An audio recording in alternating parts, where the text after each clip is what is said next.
And the car spun around. We went sideways off the side of the mountain, down a hill, rolled 2 or 3 or 4 times. I don't know how many times. And I thought of one word, mafan. That's the Chinese word for bother.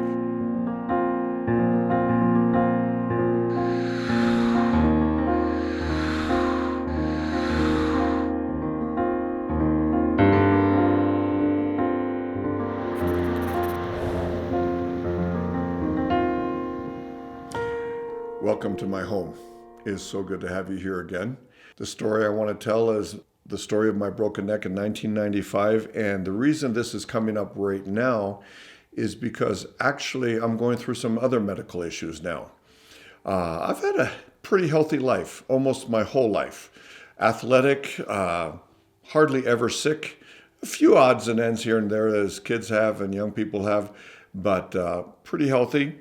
Back in 1995, we had been in China for 2 years. We had started the Evergreen Family Friendship Service. We had begun working with the Chinese people. We were evolving a operation there in China. Our team was growing. I think we were about 7 or 8 foreign staff members and about 2 or 3 Chinese staff. And we needed a retreat center. And so I had friends in the local community, one man who ran a park. It was part of the largest company in our city of Taiyuan, 250,000 people working for Taiyuan Steel. And they actually had their own park.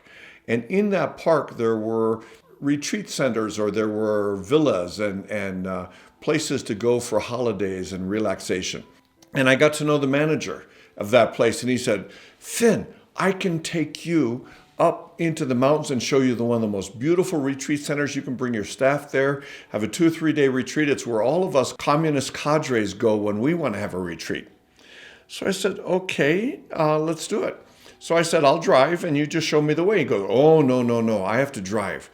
And this is part of the Chinese culture. He was a boss and he was a new up and coming powerful leader. He had to drive. And I said, well, I have a car. Let me drive and you just show me the way. No, that wouldn't work.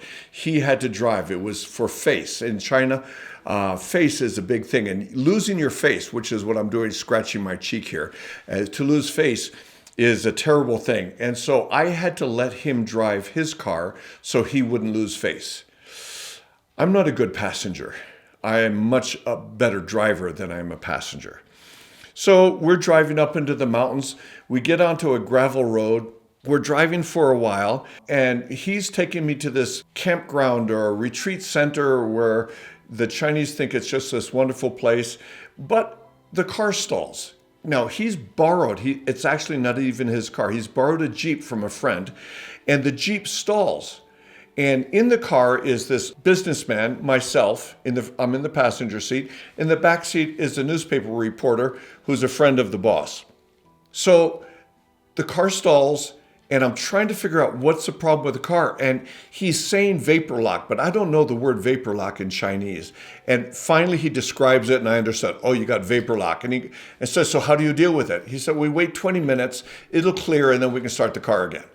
So this is summertime, so it's not too cold, but it's a gravel road and up in the mountains. We wait 20 minutes, and he said to the news reporter, okay, you go out and do such and such. And I'm thinking, what did he just ask that guy to do? It turns out, for you old folks, you'll remember this, he pulled out a metal rod from under the Jeep, the Beijing Jeep, sticks it in the engine through the grill, front grill, sticks it in the engine and starts cranking it. He's cranking the flywheel. This car did not have a starter motor. It was on a flywheel.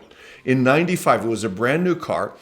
He cranks it, and the key to cranking a flywheel is you pull it out before it actually engages, or it'll break your arm as the flywheel engages. They get it started. I'm thinking, okay, that was a new experience I've never had before. So we're driving up the road, and he's trying to make up some time for the time we've wasted. And so he's flying down about 40 miles an hour on this gravel road. We come to a curve, and I don't think there was any chicken in the road or anything else in the road. And suddenly he starts to fishtail. What I found out later, this guy was a very new driver. He had no experience as a driver. He puts on the gas, because he figures with gas he gets more traction and he'll be able to get traction and get out of the slide. Well, of course, when you put on the gas, the slide gets worse and the car spun around. We went sideways off the side of the mountain, down a hill, rolled 2 or 3 or 4 times, I don't know how many times, and I thought of one word, mafan. That's the Chinese word for bother. Why couldn't it have been a spiritual word like, oh, Lord, save us, or, thank you, Lord, for being my God. But all I could think of was mafan. Mafan means bother. I'm thinking, if I'm in a major accident now, I have so much I'll have to do, or others will have to do to deal with all this issue. And in my mind was just this, oh, bother. So we end up at the bottom of the hill against some trees, some small saplings, and the Jeep is on its side. I'm in my seatbelt. I had my seatbelt on. I was a good boy, even though it wasn't required in those days in China. I'm hanging sideways, and my arms and legs are all broken. All 4 of them are broken. At least that's how it felt. And I'm sitting there. The driver, my business buddy, he's pushing me up. He said, get out the window, go out the window. And I go, my arms are broken, my legs are broken, stop pushing me. And the seatbelt's on. And that was keeping me in the seat. So finally, after a few minutes, I'm starting to get feeling back in my arms and legs. They weren't broken. They were in fine shape. They were just, the nerves were zinged or something. So I finally get the seatbelt off. He puts his feet under my hips, pushes me up. We get the seatbelt off. Then I reach over the top of the windowsill and I'm able to climb out of the window. Now I'm on top of the car. And a bunch of farmers from the area start crowding around under me. And I remember in most Asian cultures, the head is sacred. You don't just touch people's heads. And I look at these farmers there who are just staring at this white foreigner coming out of this flipped over car. And I'm saying, I'm sorry. And I have to put my hands on top of their heads. And 2 guys, I have my hand on top of their heads. And then I put my feet on their shoulders. And slowly they get me down to the ground. Then the other 2 guys get out of the car. And the farmers are there. They help us flip the car right side. I did not help with flipping the car right side over. I wasn't feeling very good.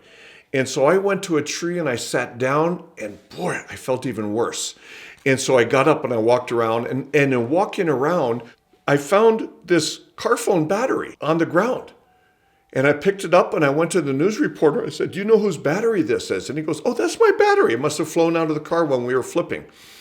And, I remember football. I played American football.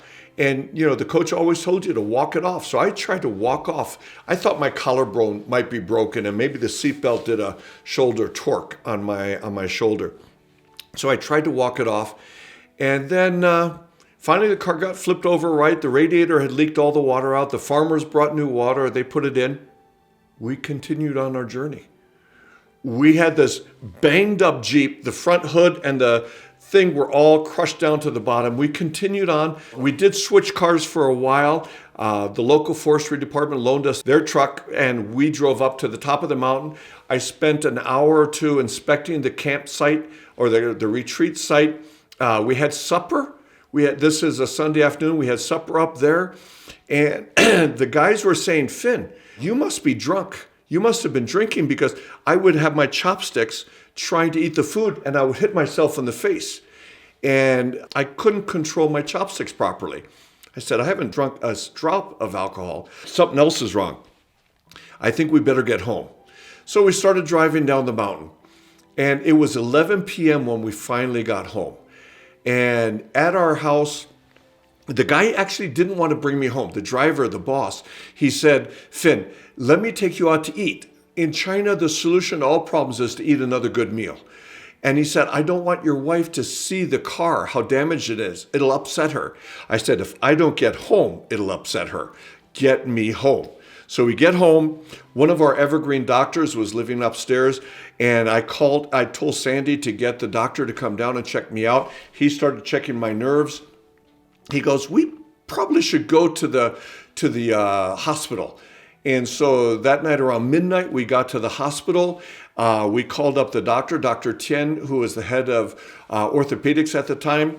And he said, well, you need an x-ray. So there had been a lot of rain that summer. And so the emergency room was down below ground, and we had to climb over sandbags, which were holding the water out of the basement where the emergency room was. We had to climb over the sandbags, then go around to another building, climb up to the second floor, get a fluoroscope or an x-ray of my neck, then go back down to the emergency room, down the stairs, over the sandbag, wait for the x-ray to come.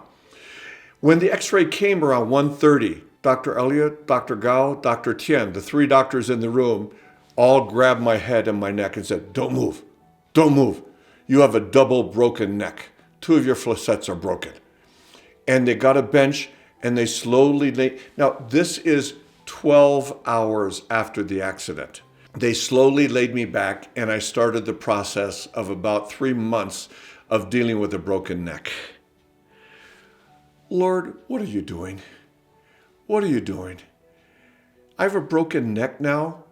And so I spent 12 days in Taiyuan.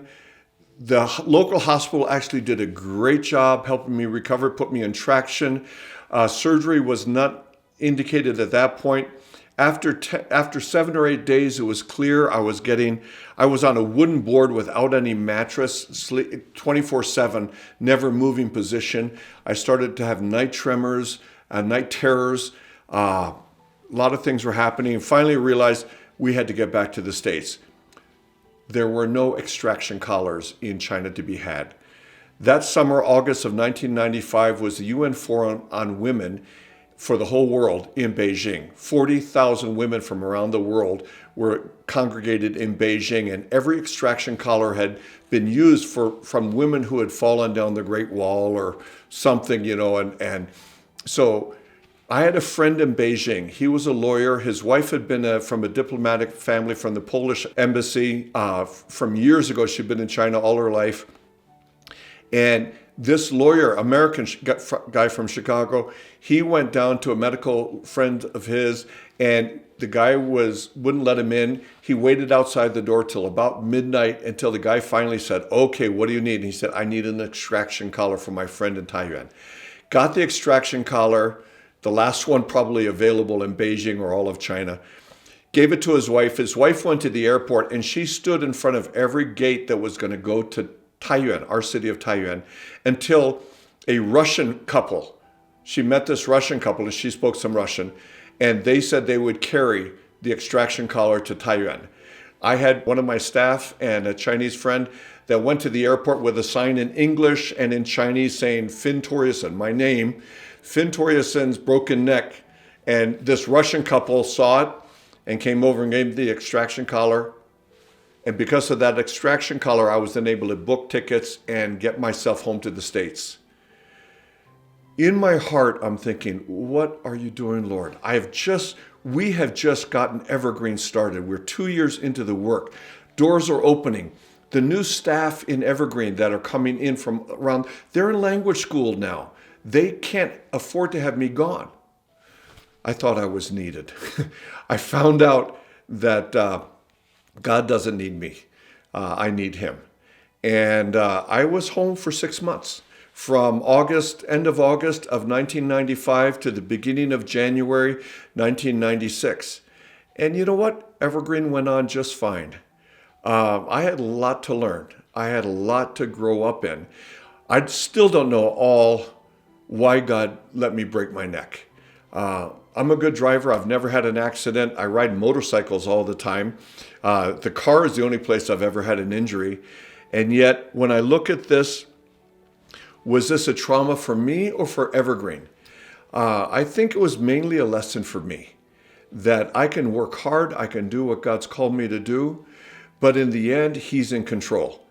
And whatever happens to us, he's still doing his work. He's still blessing what he's doing. And we need to be a part of that. I had a lot to learn about sitting around and letting other people take care of me. That was not an easy lesson. And to this day, I still struggle with that lesson. I am trying to behave myself so God doesn't need to break my neck again. But this is another one of God's crazy stories.